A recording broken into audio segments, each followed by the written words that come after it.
flames lit up the bedroom, sending waves of heat and smoke that choked me to tears. "Sweetheart, stay there and don't move." Hearing the voice message my husband sent me, I finally realized that I was reborn. My husband's name was Joey Pierce, and he was the captain of the local firefighters. In my past life, I trusted him completely, not moving a single muscle even when my flesh was burning, while waiting for him to come in and save me. It was only after my death that I found out that he had intentionally told me to stay there, where the flames were the most severe. With his logic, the more pain I went through, the more it'd be deserving of him saving my life. Thinking back to how I was discriminated against after being disfigured in the fire, I immediately doused a blanket with water and dashed out of the room, covering my nose and mouth. "Nina, I had only just arrived at the living room when I came right upon my husband, wearing a firefighter's uniform. Without a second word, he tore the wet blanket right out of my hands and shouted, 'Why didn't you follow my orders?' His expression was fierce and vicious, just like when he pushed me down the stairs. All at once, the memories started flooding back, my limbs pulsating from phantom pains, and I instinctively tried to flee the scene. Before I could do anything, however,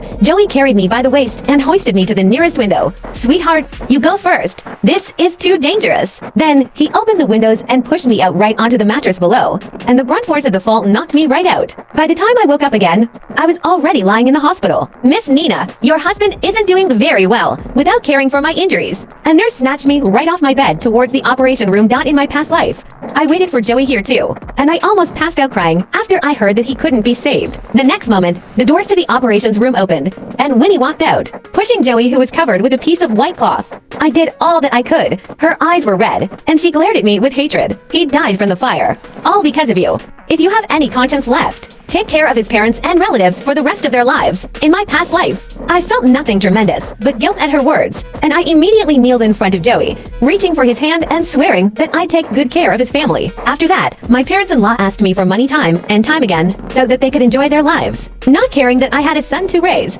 his relatives followed suit, citing the excuse that I was the one who had caused Joey's death in the first place. I worked hard all my life to feed their family, yet Joey was enjoying large condominiums and luxury cars overseas with Winnie, enjoying trips all around the globe. Back to the present, I only stared right at Joey, thinking how I'd get this horrendous couple to pay the price for what they did to me. Seeing how I was unresponsive, Winnie's tone became rushed. "Nina, how can you be this ungrateful? This is your responsibility." In response, I only rolled my eyes at her and took out my phone, dialing a number. You're terrible." Winnie pointed at me as she started to sob. "Miss Sloan, what's the problem here?" Joey's teammate, his vice captain Tony Ross, pushed me aside and led his teammates to surround Winnie in a protective circle. From the looks of it, they were worried about poor little Winnie, and their glares told me as much too. If one didn't know better, they'd think the firefighters were glaring at a wanted convict. "It's all my fault," or Winnie choked as she sobbed, but I could see the vindictive glee in her eyes. "I don't care how Nina treats me, but Joey died because of her. How can she play games on her phone at a time like this?" Hearing this,